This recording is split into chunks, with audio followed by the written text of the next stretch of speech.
पहले प्रधानमंत्री पंजाब पहुंचते हैं। देखिए, अमूमन किसी भी राज्य में प्रधानमंत्री पहुंचते हैं तो वहां के डीजी, वहां के चीफ सेक्रेटरी और वहां के चीफ मिनिस्टर उनको रिसीव करने के लिए मौजूद रहते हैं। मगर अभी सोर्सेस के माध्यम से, एक तो चन्नी साहब वहां मौजूद नहीं थे, अभी मालूम पड़ रहा है डीजी की गाड़ी भी खाली थी, चीफ सेक्रेटरी भी वहां मौजूद नहीं थे। क्या कारण था कि डीजीपी भी मौजूद नहीं है, सीएस भी मौजूद नहीं है और सीएम भी मौजूद नहीं। दूसरी बात है, जब बारिश हो रही थी, बारिश तो प्रधानमंत्री नरेंद्र मोदी जी ने अपने मन से साजिश के अंतर्गत नहीं करा दिया, बारिश हो रही थी, स्वाभाविक रूप से उन्होंने इंतजार किया। जब इंतजार किया और मालूम पड़ा कि हेलीकॉप्टर से वहां जाया नहीं जा सकता है, अभी कुछ दिन पहले हमने हमारे देश के सीडीएस को खोया है, इसी प्रकार के मौसम में हेलीकॉप्टर में जाने के कारण खोया है। कोई भी नहीं चाहता है कि इस प्रकार का जोखिम हमारे देश के प्रधानमंत्री उठाएं। स्वाभाविक रूप से उन्होंने रोड रूट चुना। जब ये पूरा विषय डीजीपी को बताया गया, टेलीफोनिकली बताया गया और उनके तरफ से कंफर्मेशन आया कि रोड क्लियर है, आप जा सकते हैं। आप बताइए, ये विषय तो केवल पंजाब की पुलिस को मालूम था, ये विषय जो वहां पे प्रोटेस्टर्स थे उन तक कैसे पहुंच गया, वो भी इतनी जल्दी, ये रोड रूट कैसे डिक्लेयर हो गया। तीसरी बात है, अभी मीडिया में एक और वीडियो चल रहा है कि जो पुलिस कर्मी है प्रोटेस्टर्स के साथ चाय पी रहे हैं। आप बताइए, आप प्रोटेस्टर्स को वहां से अलग करने जाते हैं, आप उनके साथ चाय पीने नहीं जाते हैं, ये वीडियो भी चल रही है। तीसरी बात, आप बताइए, आपने जो दो वीडियो दिखाए आमने सामने, हेड ऑन, प्रधानमंत्री की गाड़ी के साथ हेड ऑन दूसरी गाड़ी मौजूद है, इससे ज्यादा तो ब्रीच ऑफ सिक्योरिटी कुछ नहीं हो सकता है। जब सीएम के साथ टेलीफोनिकली इस डेवलपिंग सिचुएशन पे बात करने की कोशिश की गई तो सीएम टेलीफोन पे आने से इनकार कर देते हैं, चीफ मिनिस्टर टेलीफोन पे नहीं आते हैं। और तो और कांग्रेस पार्टी के बड़े नेता चुटकी लेते हुए ट्वीट करते हैं, हाउ इज द जोश Modi ji, how is the जोश। अमीश भाई, ये सवाल नहीं है कि रैली में कितने लोग थे, रैली में किस प्रकार से पहुंचा जाए, रैली को किस प्रकार संबोधित किया जाए। विषय यह है कि जो आज तक प्रधानमंत्री की काफिले के साथ नहीं हो पाया, वो आज पंजाब में पंजाब की सरकार ने किया है। आज सुबह मैं देख रहा था नवजोत सिंह सिद्धू, जो कि पंजाब के अध्यक्ष है कांग्रेस के, उन्होंने कहा कि राहुल गांधी विदेश एक गुप्त मीटिंग के लिए गए हुए, सीक्रेट मिशन में गए। चैनल को उन्होंने इंटरव्यू दिया, बिल्कुल इंटरव्यू देके कहा कि एक सीक्रेट मिशन में गए हैं, गुप्त मीटिंग वहां कर रहे हैं। मैं जानना चाहता हूं, ठीक है मुकेश शर्मा बताइए, कौन सी गुप्त मीटिंग थी जिस गुप्त मीटिंग के बाद। ठीक है मुकेश शर्मा बताइए, देन उसके बाद मैं सिरसा साहब का रुख कर रहा हूं। मुकेश शर्मा बताइए। मुझे खुशी है, संबित पात्रा जी ने तो एडमिट कर लिया रैली में आदमी नहीं थे। चलिए, अच्छी बात है, सच मान लिया। आपके लिए विषय बड़ा क्या है, रैली में आदमी नहीं थे या नरेंद्र मोदी की सिक्योरिटी? बड़ा विषय क्या है मुकेश जी, मैं जानना चाहता हूं। मैं आ रहा हूं ना, हाँ, मेरा विषय प्रधानमंत्री जी की सुरक्षा को लेकर बेहद मैं गंभीर हूं, लेकिन मैं ये कहना चाहता हूं कि प्रधानमंत्री जी अपनी सुरक्षा की आड़ में अपनी फजीयत से बचना चाहते हैं। ये गंदी राजनीति प्रधानमंत्री जी को नहीं करनी चाहिए। ठीक है, मजेंद्र सिंह सिरसा, उन्होंने लिखकर भेजा था कि मेरे पास ऐसे हेलीकॉप्टर हैं और मैं हेलीकॉप्टर 3-3 हेलीपैड बनाए गए फिरोजपुर में, 3-3 हेलीपैड, एक नहीं 3-3 हेलीपैड। उनको बताया गया कि किसान विरोध कर रहे हैं, उसके बावजूद उन्होंने सड़क का रास्ता चुना। पहुंच गया है वो वीडियो, मैं स्क्रीन पर दिखा भी दूंगा कुछ देर के अंदर, जहां पर पुलिस कर्मी जो है वो प्रदर्शनकारियों के साथ चाय पी रहे हैं। ये किस तरह की सुरक्षा दी जा रही थी? जो प्रदर्शनकारी नरेंद्र मोदी के खिलाफ बैठे थे उनको पुलिस चाय पिला रही है। आप चाहते हैं ऐसे ही सिस्टम लागू हो जाए पूरे देश के अंदर?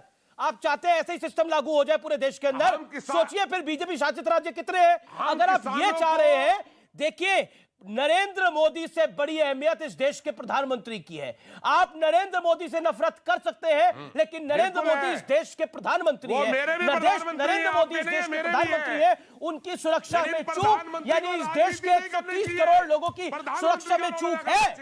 ये मानिए आप बात को। ना ना ना, ऐसा नहीं होगा ना। सुरक्षा में चूक नहीं, बिल्कुल हुई है। गंदी राजनीति का हिस्सा ये गंदी राजनीति दिख रही है, जिसने करी है। राजनीति का हिस्सा है सर, आप उत्तेजित हो सकते हैं, आपने के लिए सड़क का रास्ता चुनाव में निवेदन है, उनको पता था फजियत होगी। अरे कुर्सियों का भाषण सर, ये सतही बात है, ये गली मोहल्ले की बात है। आप जो बात करें, मेरे लिए महत्वपूर्ण नहीं है कि उस रैली में लोग थे या नहीं थे। मेरे लिए महत्वपूर्ण है देश के प्रधानमंत्री की जान को अगर खतरे में डाला जा रहा है तो उन्होंने इसी वो ज्यादा महत्वपूर्ण है। आपको नहीं लगता वो महत्वपूर्ण है? आपको नहीं लगता वो महत्वपूर्ण है क्या? पंजाब के कमाल की बात है, कह दिया है कोई खतरा नहीं था, गलत बात नहीं। और सुन लीजिए, दिखाई दे रहा है, बता दूं जानकारी के लिए मैं। अच्छा संबित पात्रा बोलिए, संबित पात्रा बोलिए आप प्लीज। ये नॉन स्टॉप चिल्लाएंगे तो मैं कैसे बोलूंगा? अगर शांति से बात हो जाए यहाँ पर भी, यहाँ पर अमीश भाई जरा मैं बात कर लूं प्लीज। थैंक यू अमीश भाई। देखिए, कांग्रेस पार्टी का कहना है कि रैली में भीड़ नहीं थी इसलिए ये सब हुआ। चलिए एक पल के लिए मान लेते हैं, कि रैली में भीड़ नहीं थी, जबकि लोगों ने ट्वीट भी किया है बाद में किस प्रकार से रैली में भीड़ भी हुई। चलिए एक पल के मानते हैं रैली में भीड़ नहीं थी, तो रैली में भीड़ नहीं थी तो मोदी जी ने फोन किया डीजीपी को कि डीजीपी सुनो, ऐसा करना कि आप ना जिस सड़क पे मैं जा रहा हूंगा उसी सड़क पे औंधे मुंह गाड़ियां चलवा देना, प्रदर्शनकारियों को ला करके गाड़ी, बस, ट्रक, ट्रैक्टर इत्यादि जमा करा करके मेरे रोड को ब्लॉक करा देना, और आप फिर पुलिस कर्मियों को बोलना वो चाय की चुस्की लेते हुए प्यारे आने गांव के सामने जो प्रदर्शनकारी हैं उनके साथ मिलकर साजिश करना। आपको क्या लगता है प्रधानमंत्री जी ने डीजीपी और सीएस और सीएम को ये सब कहा? अगर प्रधानमंत्री जी ने ऐसा कहा है सीएस को या सीएम को, तो ये लोग कह दे कि सीएम को कहा था साजिश करने के लिए। देखिए सुरक्षा का विषय राज्य सरकार का होता है, और इस प्रकार जस्टिफाई प्रधानमंत्री के जीवन के ऊपर के संकट को जस्टिफाई करने की आवश्यकता नहीं है। देखिए इस देश में ऐसे भी लोग हैं जो हमला हमारे आदरणीय इंदिरा गांधी जी के ऊपर हुआ था उसको भी जस्टिफाई करने की कोशिश करते हैं कि इंदिरा जी ने बेअदबी की थी इसलिए। मुझे लगता है इस प्रकार प्रधानमंत्री के सुरक्षा को कभी भी जस्टिफाई नहीं करना चाहिए, कभी भी जस्टिफाई नहीं करना चाहिए। आप यहाँ पर जो कांग्रेस के प्रवक्ता आके जस्टिफाई कर रहे हैं कि आज जो सुरक्षा में चूक हुआ है क्योंकि प्रधानमंत्री को लोग सुनना नहीं चाहते, प्रधानमंत्री को लोग पसंद नहीं करते इसलिए ठीक हुआ है, मुझे लगता है ये शर्मनाक है। जी, कांग्रेस के खुद के नेता सुनील जाखड़ भी इस पर सवाल खड़ा कर रहे हैं, लेकिन व्यूअर्स आपके लिए, व्यूअर्स मैं आपके लिए एक बार फिर सबसे बड़ा सबूत लाइव प्ले कर रहा हूं जिसमें एक आदमी कह रहा है कि देखिए मैं कहां खड़ा हूं, प्रधानमंत्री का काफिला जा रहा है, और मैं वो वीडियो भी निकाल के लेके आ रहा हूं जिस वीडियो के अंदर पुलिस वाले एक्टिविस्ट के साथ, प्रदर्शनकारियों के साथ चाय पी रहे हैं। क्या ये मिलीभगत थी? क्या ये बड़ी प्लानिंग थी नरेंद्र मोदी के खिलाफ? इस पर गंभीर सवाल खड़े होते हैं। भारतीय जनता पार्टी ने प्रेस कॉन्फ्रेंस करी है, और ये मैं आपको वीडियो दिखा रहा हूं, बीकेयू क्रांतिकारी का वीडियो। आज तुमने सड़कों पे आकर मोदी को रोक दिया, यानी इट वाज प्लान्ड।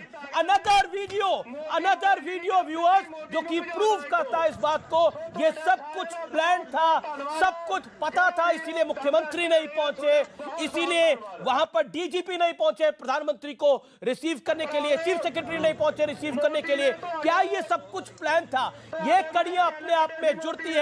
सबूत नंबर 1, सबूत नंबर 2, सबूत नंबर 3। मैं तीनों सबूत एक बार इकट्ठे प्ले करता हूं क्रोनोलॉजी को आपको समझाने के लिए। मेरे साथ कैबिनेट मंत्री पंजाब के वेरका साहब जुड़ रहे हैं, कैप्टन अमरिंदर सिंह मुझको ज्वाइन कर रहे हैं। इस समय सबसे बड़ी स्टोरी के ऊपर हम आपको दिखा रहे हैं कुछ लाइव सबूत। व्यूअर्स आज ये सामान्य शो नहीं है, मैं बार बार बोल रहा हूं, it is not a normal show tonight.